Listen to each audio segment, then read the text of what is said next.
Hello दोस्तों, आप सभी का स्वागत है आपके अपने YouTube channel polytechnic chemical classes में।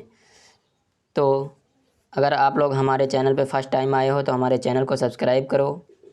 यदि वीडियो पसंद आए तो वीडियो को लाइक करो। तो आज हम बात करने वाले हैं केमिकल इंजीनियरिंग के 6th सेमेस्टर में फर्टिलाइज़र टेक्नोलॉजी सब्जेक्ट के मोस्ट इम्पॉर्टेंट क्वेश्चन के बारे में। तो हमारा क्वेश्चन है मैन्युफैक्चरिंग प्रोसेस ऑफ यूरिया, मतलब कि यूरिया को आप कैसे मैन्युफैक्चर करेंगे इंडस्ट्रीज़ में। तो मैन्युफैक्चर करने से पहले या यूरिया बनाने से पहले आपको पता होना चाहिए कि यूरिया का फार्मूला क्या होता है, इसकी प्रॉपर्टीज़ क्या होती हैं। तो जो यूरिया है, यूरिया का फार्मूला होता है NH2CONH2। इसके प्रॉपर्टीज़, तो इसकी प्रॉपर्टीज़ क्या होता है, मॉलिक्यूलर वेट, इसका आणविक भार कितना होता है 60 ग्राम पर मोल। मेल्टिंग पॉइंट 132 डिग्री सेल्सियस से 133 यानी 133 डिग्री सेल्सियस तक होता है। बॉइलिंग पॉइंट ये डिकम्पोज हो जाती है। और सॉल्युबिलिटी मतलब कि विलेयता, very soluble in water, ethanol इत्यादि ETC। मतलब कि जो यूरिया है इसको आप घर में फर्टिलाइज़र के रूप में यूज करते हैं। कभी कभी आप स्प्रे करने के लिए वाटर में डिज़ोल्व करते हैं तो ये क्या होती है, घुल जाती है आसानी से वाटर में, इसलिए ये वो वेरी सॉल्युबल है वाटर में। यूजेज, इसका यूज क्या होता है, आप लोग अधिकांश खेतों में इसका यूज करते होंगे। तो around 53% urea is used in solid fertiliser. मतलब कि जो यूरिया है लगभग 53% यूरिया फर्टिलाइज़र के रूप में, सॉलिड फर्टिलाइज़र के रूप में खेतों में यूज की जाती है। अराउंड 31% मतलब कि 31% urea is used in liquid fertiliser. Liquid fertiliser के रूप में भी यूरिया का यूज किया जाता है। मिसलिनियस एप्लीकेशन, बहुत सारे प्रोडक्ट में यूरिया को मिक्सचर करके यूज किया जाता है। As nitrogen fertiliser, urea ammonium nitrate solution, ये क्या है, नाइट्रोजीनियस फर्टिलाइज़र है। नाइट्रोजीनियस फर्टिलाइज़र क्या होता है, ये पौधे के जो खेतों में आप यूज करते हैं तो ये प्लांट की ग्रोथ को बढ़ाता है। मेथड ऑफ प्रोडक्शन, यूरिया को आप कैसे बनाएंगे, तो यूरिया को बनाने के लिए हमें आवश्यकता होती है अमोनियम कार्बामेट की। अमोनियम कार्बामेट को हम डिकम्पोज करते हैं तो हमारी यूरिया प्राप्त होती है। इसमें क्या होता है, 2 रिएक्शन होती हैं। फर्स्ट रिएक्शन में कार्बन डाइऑक्साइड तथा अमोनिया गैस, ये क्या होते हैं लिक्विड फॉर्म में। इसको हम जब रिएक्ट करवाते हैं तो अमोनियम कार्बामेट प्राप्त होता है। जब ये कार्बन डाइऑक्साइड और अमोनिया आपस में रिएक्शन करती हैं तो अमोनियम कार्बामेट बनता है। जो ये रिएक्शन होती है ये एक्जोथर्मिक रिएक्शन होती है, मतलब कि इसमें हीट क्या होती निकलती है। और जो सेकेंड रिएक्शन हमारी होती है अमोनियम कार्बामेट। जब अमोनियम कार्बामेट हमारा बन जाता है तो इसे हम क्या करते हैं, डिकम्पोजिशन करते हैं। जब डिकम्पोजिशन करते हैं तो हमारी यूरिया प्राप्त होती है और वाटर निकलता है। ये रिएक्शन एंडोथर्मिक होती है, लेकिन ओवरऑल रिएक्शन जो ये दोनों कंबाइन करके अगर देखेंगे तो रिएक्शन एक्जोथर्मिक ही होगी। तो आगे हम देखते हैं कि कैसे इसका मतलब रॉ मटेरियल क्या होता है, क्या क्या यूज करते हैं तो यूरिया प्राप्त होती है। तो यूरिया बनाने के लिए हमें कार्बन डाइऑक्साइड और अमोनिया मतलब NH3, कार्बन डाइऑक्साइड और अमोनिया का यूज करते हैं, तब अमोनियम कार्बामेट बनता है। अमोनियम कार्बामेट को डिकम्पोज करते हैं तो क्या बनता है, यूरिया। इसको बनाने के लिए इंडस्ट्रीज़ में निम्न इक्विपमेंट का यूज किया जाता है। तो हम देखते हैं बारी बारी से कौन कौन से इक्विपमेंट का यूज करेंगे प्रोडक्शन ऑफ यूरिया के, यानी मैन्युफैक्चरिंग ऑफ यूरिया में। तो यूरिया को बनाने के लिए हम कंप्रेसर, यूरिया सिंथेसिस ऑटोक्लेव, इवेपरेटर्स और पिल्लिंग टावर, मुख्य रूप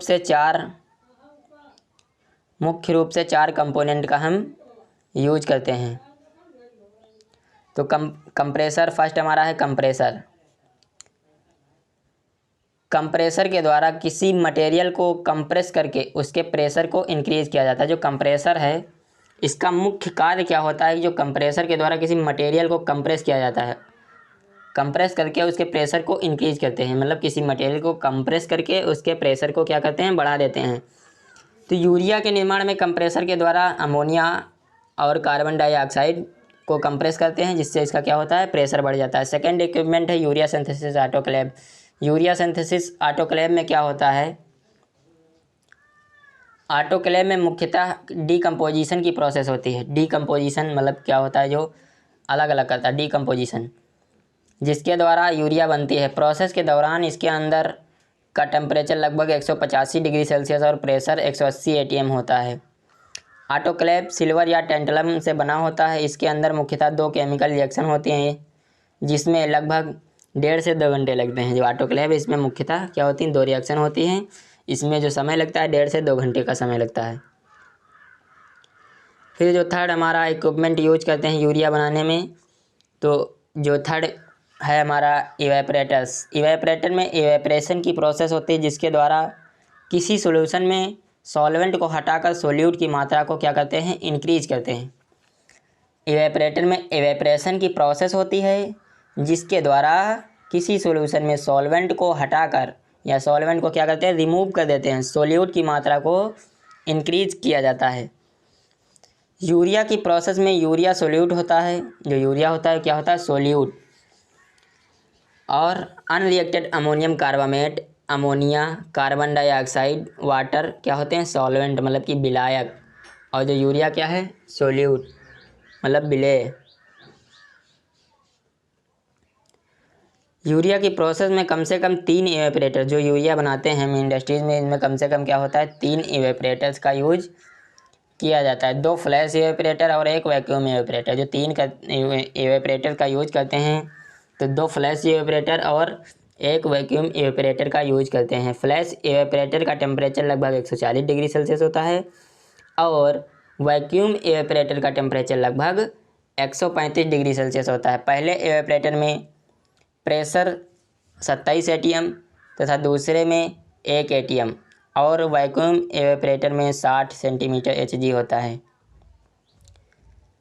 तो जो लास्ट हमारा इक्विपमेंट यूज करते हैं यूरिया बनाने में, पिल्लिंग टावर। पिल्लिंग टावर का क्या कार्य होता है, पिल्लिंग टावर में कूलिंग एयर की हेल्प से ग्रैनुलर यूरिया बनाई जाती है। जो पिल्लिंग टावर है, इसमें जो लिक्विड अमोनिया होती है, जो लिक्विड क्या होती है, यूरिया, यूरिया को जो कूलिंग एयर है उसके कांटेक्ट में लाते हैं तो ग्रैनुलर यूरिया प्राप्त होती है, मतलब कि दानेदार यूरिया प्राप्त होती है, जैसे कि आप खेतों में यूज करते हैं।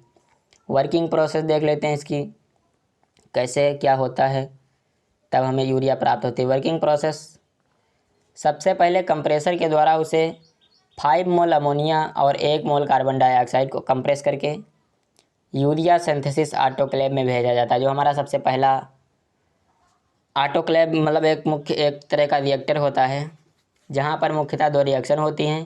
पहली रिएक्शन में अमोनिया और कार्बन डाइऑक्साइड आपस में रिएक्ट होते हैं, तो क्या बनता है, अमोनियम कार्बामेट। ये हमारी पहली रिएक्शन है। यह रिएक्शन क्या होती है, एक्जोथर्मिक नेचर की होती है और इसकी रिएक्शन में अमोनियम और दूसरी रिएक्शन में अमोनियम कार्बामेट का डिहाइड्रेशन होता है, जिससे वाटर निकल जाता है और यूरिया प्राप्त हो जाती है। जो हमारी सेकंड रिएक्शन है अमोनियम कार्बामेट, इसे डिकम्पोज करते हैं तो ये वाटर निकल जाता है और ये हमारी मुख्य रूप से यूरिया प्राप्त हो जाती है। जो हमारा मेन प्रोडक्ट क्या होता है, यूरिया ही होता है। यह रिएक्शन क्या होती है, एंडोथर्मिक रिएक्शन होती है। यूरिया सिंथेसिस ऑटोक्लेव से प्राप्त सॉल्यूशन में लगभग 39 से 40% यूरिया होती है और बाकी unreacted ammonium carbamate, ammonia, carbon dioxide और वाटर होता है। सॉल्यूशन में उपस्थित यूरिया की कंसंट्रेशन को इंक्रीज करने के लिए सॉल्यूशन को इवेपरेटर में भेज दिया जाता है। पहले इवेपरेटर में जब इवेपरेशन की प्रोसेस होती है तो सॉल्यूशन में उपस्थित unreacted ammonium carbamate, ammonia, carbon dioxide और वाटर लिक्विड से वेपर स्टेट में बदल जाते हैं, जिन्हें रीसाइक्लिंग के लिए भेज दिया जाता है। रीसाइक्लिंग मतलब पुनः भेज दिया जाता है बनने के लिए, जिससे सॉल्यूशन में उपस्थित यूरिया की कंसंट्रेशन बढ़ जाती है। जो यूरिया की है सांद्रता बढ़ जाती है। यूरिया की मात्रा को और बढ़ाने के लिए पहले इवेपरेटर से, जो यूरिया है इसकी मात्रा को और बढ़ाने के लिए पहले इवेपरेटर से प्राप्त सॉल्यूशन को फ्लैश ड्रम इवेपरेटर में भेज दिया जाता है, जहाँ से लगभग 80% एक्वस, मतलब कि एक्वस का मतलब होता है कि जलीय, यूरिया प्राप्त होती है, जिसको वैक्यूम इवेपरेटर में भेजा जाता है, जहां 99% मोल्टेन यूरिया प्राप्त होती है।